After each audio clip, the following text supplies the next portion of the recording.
이번에는 SSD, 즉 솔리드 스테이트 드라이브에 대해서 알아보겠습니다. 솔리드 스테이트 드라이브의 기본 기술이 되는 플래시 메모리, 그 다음에 플래시 메모리 유형, 그리고 SSD와 하드디스크를 HDD를 비교하도록 하겠습니다. 일반적으로 솔리드 스테이트 그러면은 반도체상에서 구현된 전자회로를 의미합니다. 따라서 솔리드 스테이트 드라이브로, 즉 SSD라고 하는 것은요, 솔리드 스테이트 부품, 즉 플래시 메모리로 구현된 메모리 디바이스를 얘기합니다. SSD는 마그네틱을 사용하는 하드디스크를 대체할 수 있는 디바이스로 많이 사용되고 있습니다. 자, SSD의 구성 소자가 되는 플래시 메모리에 대해서 알아보도록 하겠습니다.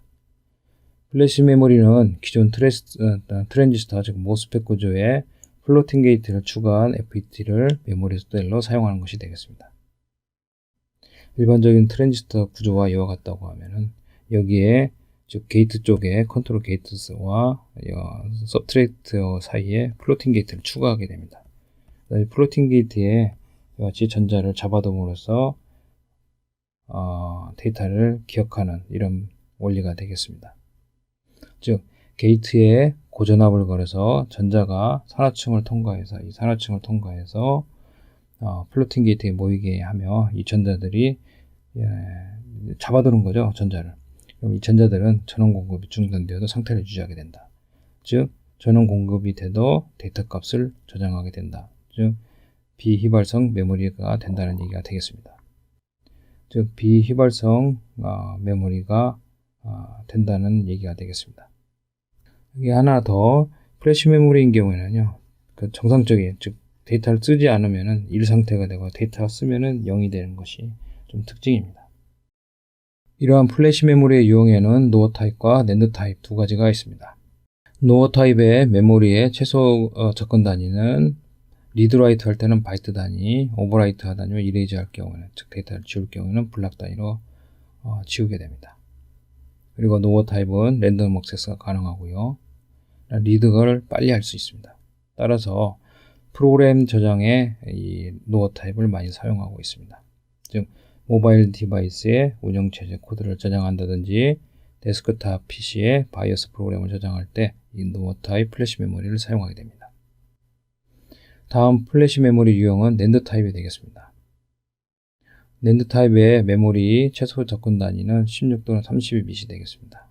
즉 리드 라이트는 페이지 단위로 하게 되고요. 랜덤 액세스가 불가합니다. 그리고 오버라이트나 이레이즈는 블락 단위로 하게 되고요. 즉 바이트 단위 액세스가 안 된다는 얘기가 되겠습니다. 리드하는 것이 좀 느리고요. 대신에 쓰기가 빠릅니다.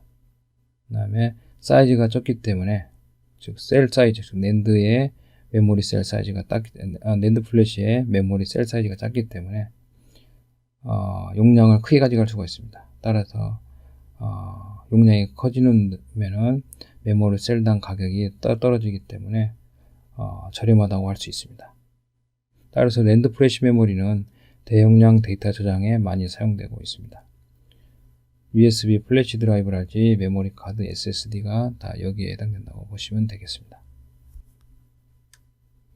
다음은 SSD와 하드디스크를 비교하도록 하겠습니다. 하드디스크와 비교했을 때 SSD의 장점은 첫 번째로 고속의 데이터 입출력이 가능합니다. 액세스 타임과 레이턴시가 짧기 때문에 고속의 데이터 입출력이 가능하게 되겠습니다. 다음에는 내구성이 높다는 점이 있습니다. 물리적 충격이나 진동에 강하며 기계적 마모가 없습니다. 세 번째는 소비 전력이 작다는 것가 되겠습니다. 따라서 소비 전력이 적기 때문에 발열이 없고요. 따라서 냉각 장치가 필요하지 않습니다. 마지막 장점으로는 소리가 없고요. 잡음이 없고요. 그 다음에 크기가 작습니다. 이 테이블은 낸드 플래시 드라이브하고 하드디스크 드라이브를 비교한 것이 되겠습니다. 초당 I/O 오퍼레이션을요, 리드 라이트 할 때는 45,000, 15,000인데 비해서 하드디스크는 300밖에 안 됩니다. 굉장히 빠르다는 얘기가 되겠죠. 따라서 스루풋은 당연히 높겠죠. 하드디스크보다 훨씬 높습니다. 랜덤 액세스 타임도 빠르고요.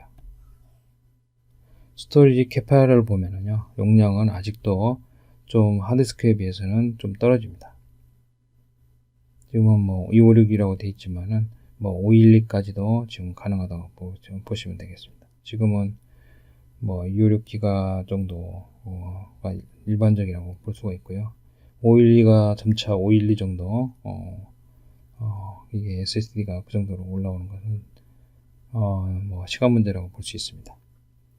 하지만 현재로는 뭐 하드디스크에 비해서 용량 측면에서는 조금 부족합니다.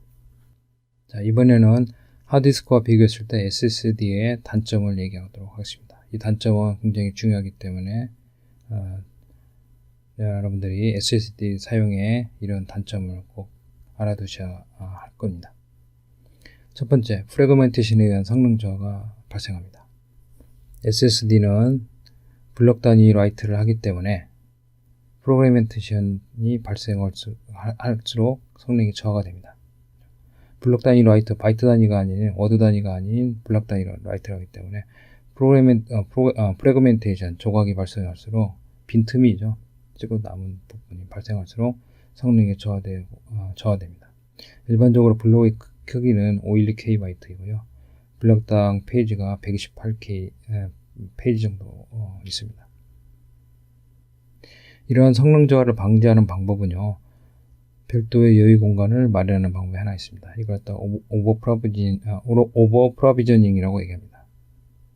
또 하나는 운영체제가 더 이상 사용하지 않는 블럭에 대한 정보를 SSD에 통지해서 해당 블럭을 삭제함으로써 성능 저하를 방지할 수가 있습니다. 이때 사용하는 명령은 트림이라는 명령을 사용하게 됩니다.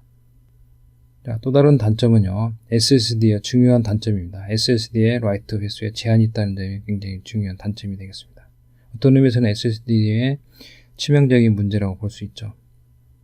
일반적으로 최대 라이트 수는 10만 번 정도 생각하시면 됩니다.